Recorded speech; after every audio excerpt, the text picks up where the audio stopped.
Eu nunca acreditei na depressão. Embora vocês vejam esse meu sorriso aqui, e vocês provavelmente escutariam essa frase de mim antes de 2009. Eu, conversando com amigos, com certeza falaria que a força está dentro de cada um.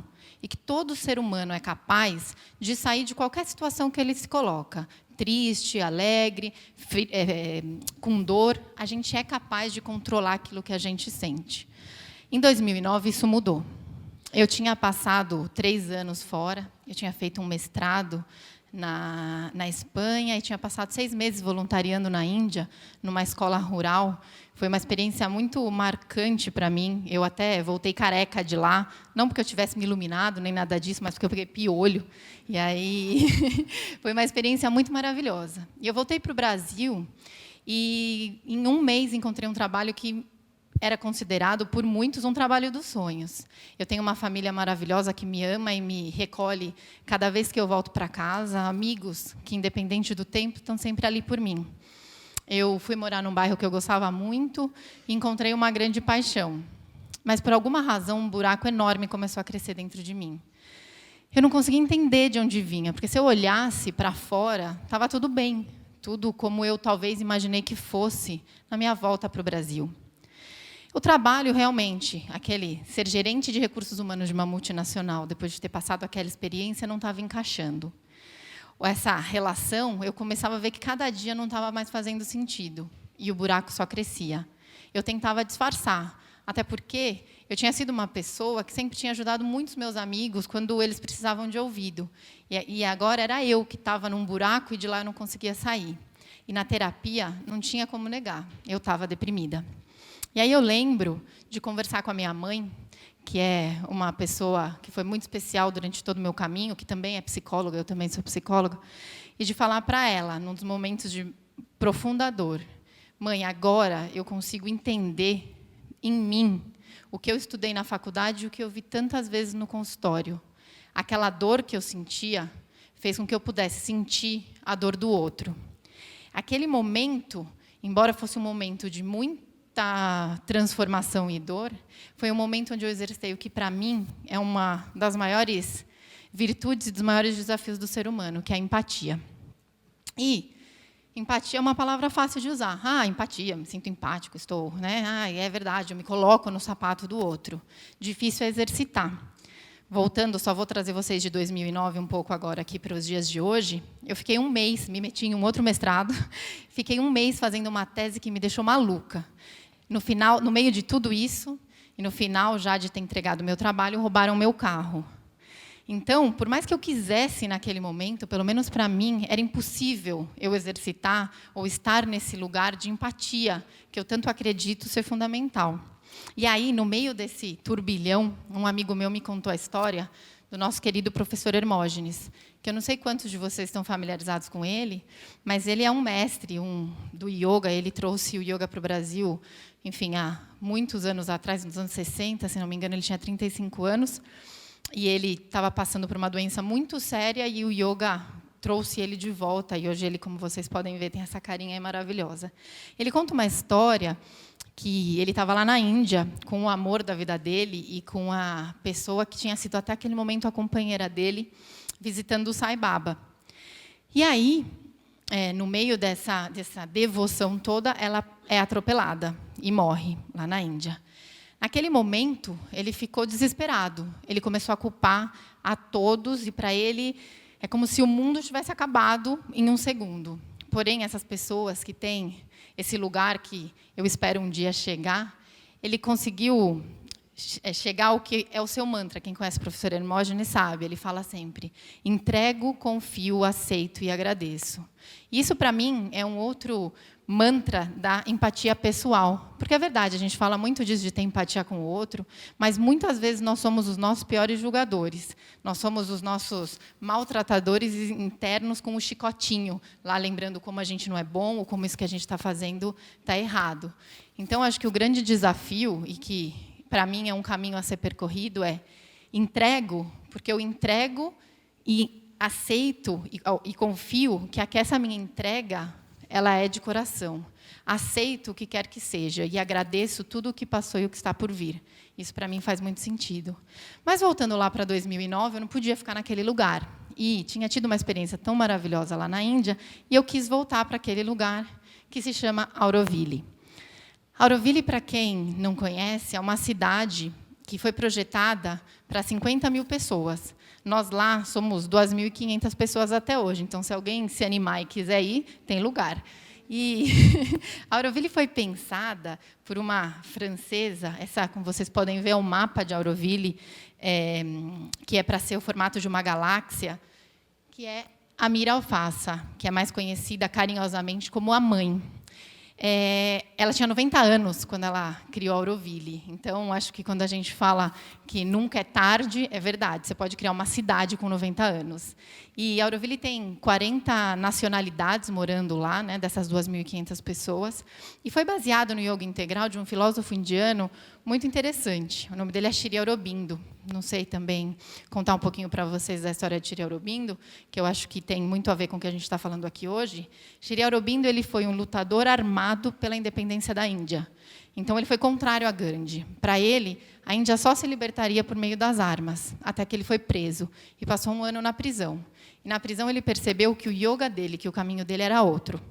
E aí eu queria aproveitar, já que eu usei a palavra yoga, e é a segunda vez que eu uso, porque a gente tem essa ideia, às vezes, que yoga é só o hatha yoga, ou o yoga físico. E, na verdade, o yoga é a união, é um caminho, né? E o yoga de Sri Aurobindo é esse caminho, um caminho muito de, ao invés da gente se desconectar para se conectar com algo superior e esquecer da nossa vida aqui na Terra, o nosso desafio é divinizar a nossa vida aqui, em cada ação, cada um com o seu próprio caminho. E por isso que Auroville, como cidade, tem essa intenção de ser uma experiência, um laboratório para a unidade humana. E aí, a Auroville foi inaugurada em 78, com representantes do mundo inteiro. E tem uma que eu sou muito... que me toca muito, que é a carta de fundação de Auroville, que, se vocês depois pesquisarem, vocês vão encontrar. Mas, para mim, a primeira frase sempre me pega muito, que fala: Auroville não pertence a ninguém em particular. Auroville pertence à humanidade como um todo. Mas, para viver em Auroville, nós precisamos ser um servidor voluntário da consciência divina. É muito, assim, me toca muito e é muito lindo. E as outras frases falam muito da educação sem fim, da juventude que nunca envelhece. E aí, a gente imagina esse lugar maravilhoso e perfeito, né? Onde todo mundo é feliz. Não. Auroville, como qualquer lugar que junta mais de 2 pessoas, tem um monte de problema. E aqui eu vou mostrar para vocês o que, para mim, representa os grandes perigos da vida comunitária. Acho que dá para ver aí na foto, isso é uma árvore no meio de uma estrada. E essa árvore fica lá em Auroville. O que aconteceu? As decisões, as 2.500 pessoas de Auroville, elas podem tomar decisões coletivamente. Então, sei lá, se eu quero mudar ou transformar alguma coisa na cidade, eu tenho que avisar todo mundo e todo mundo pode dar o seu palpite. A estrada ia ser construída, porque ela está naquele plano da galáxia que vocês viram, só que tem um grupo lá que protege as árvores, porque lá todas as árvores foram plantadas pelos pioneiros. A Auroville, na sua fundação, era um platô, não tinha nenhuma árvore. Hoje a gente mora lá, quem mora lá ainda mora no meio da floresta. Então, as pessoas têm muito apreço e carinho por tudo que está lá plantado. Então, um grupo de 60 pessoas se uniu e falou: olha, essa árvore não sai daqui. Dá para mudar a estrada um pouquinho de lado, vocês podem, né, dar uma mudadinha de lado. Tal. As pessoas que constroem a estrada falaram: não, a gente não vai mudar a estrada, porque a estrada está desenhada para passar aqui. Ou seja, as pessoas que iam construir a estrada construíram a estrada ao redor da árvore. O grande problema é que essa árvore está numa curva. E a gente lá anda de moto e bicicleta. Ou seja, você sai da curva, a primeira coisa que você encontra é uma árvore. Começaram a acontecer vários acidentes. E aí, como vocês podem ver, foi colocada uma barra de ferro ao redor da árvore, uma barra de ferro vermelha, para chamar bastante atenção. O problema é que à noite não tem luz nesse lugar. Então, os acidentes começaram a piorar, porque agora as pessoas não se chocavam contra uma árvore, mas se chocavam contra uma barra de ferro. Ou seja, nessa história ninguém saiu ganhando, nem a árvore, nem as pessoas, e muito possivelmente essa estrada vai ter que ser reconstruída. E aí é que, para mim, está o grande aprendizado, que é, quando a gente tem um grupo de pessoas e a gente acaba participando ou falando desse lugar coletivo, onde a gente decide tudo junto, a gente acaba esquecendo que nós somos egos individuais com vontades próprias. E o que acaba acontecendo é que vários egos e várias vontades individuais se escondem um atrás do outro para fazer com que a sua própria vontade prevaleça. E aí, ao invés de olhar para aquela outra pessoa e falar, eu confio em você, no que você vai fazer, eu encontro uma maneira de manipular a situação para aquilo que eu queira possa acontecer. E aí, ninguém ganha nessa história. De novo. Então, a Auroville é um lugar horrível, narcisista, onde ninguém consegue tomar decisão? Também não. A Auroville é um lugar maravilhoso, que tem muita arte, cultura. Coloquei até uma foto aqui do Dalai Lama para vocês verem que é um lugar muito inspirador. Mas, por uma vontade pessoal, estava na hora de seguir. E aí, como o Marcelo contou para vocês, eu decidi fazer um mestrado num lugar chamado Schumacher College, que eu recomendo que algumas pessoas possam olhar. Ele fica na Inglaterra, ele tem bastante foco em sustentabilidade, mas eu não vou falar do Schumacher aqui, mas eu vou falar do seu fundador, o Satish Kumar. O Satish é uma pessoa extremamente inspiradora para mim. E eu trouxe ele aqui para a gente hoje porque, de novo, acho que tem um conceito que o Satish traz que tem muito a ver com esse conceito da empatia e de como é que a gente olha para o outro. No seu livro, que chama You Are, Therefore I Am, que significa, em sânscrito, Soham, que é, talvez se alguém pratica, tem uma meditação que usa esse conceito de Soham para essa conexão maior, ele fala que um dos grandes desafios que a gente vive hoje é que a gente se separou do outro. E, ao me separar do outro, eu não consigo me reconhecer a mim mesmo. Então, eu só sou porque você é, e assim eu me reconheço no amor e na dor. E, se alguém se interessar também, tem esse outro livro do Satish, que chama No Destination, que conta a história da vida dele.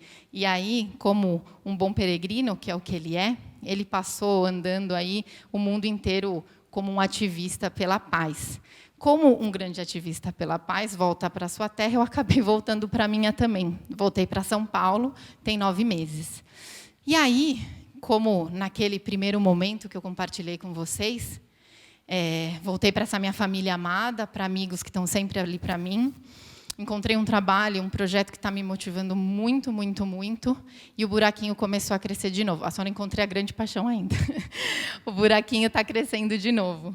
E aí eu me pergunto, e esse buraco está vindo de onde? Será que é o Brasil? Será que está aqui que me faz isso?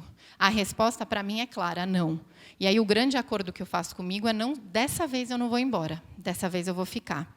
E por que isso? Porque eu acredito que, independente de qualquer coisa, e acho que foi esse um dos grandes aprendizados, e acho que para todos nós, não é um lugar que faz a gente feliz, não é o fora que faz a gente feliz. Lá na Índia, eu até brinco que, ainda não sei se foi fuga ou não, mas que isso com certeza daria uma outra talk, então não vou falar disso, mas esse movimento de ir para fora não responde perguntas que às vezes estão muito lá dentro.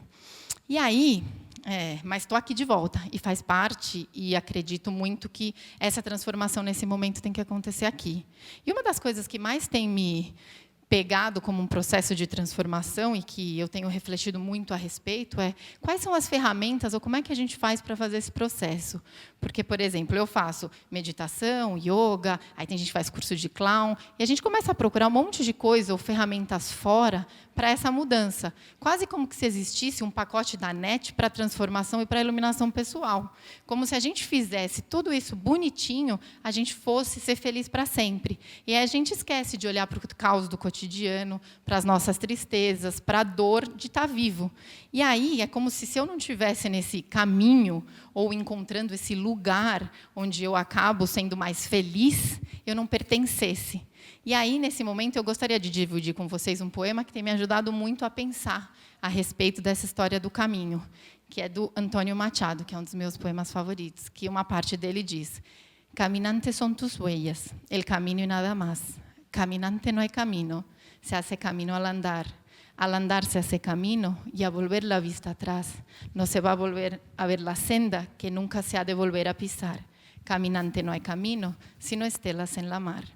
E acho que para mim é isso, não tem um caminho fixo, não tem uma história a ser seguida, mas tem um caminho a ser trilhado. Existem estrelas do mar que a gente pode encontrar para nos guiar, mas quem faz o caminho somos nós. E aí, acho que para finalizar, eu queria contar para vocês uma história que me aconteceu recentemente e que resume um pouco isso que eu tenho vivido e que eu tenho sentido, que é um aprendizado coletivo para todos nós.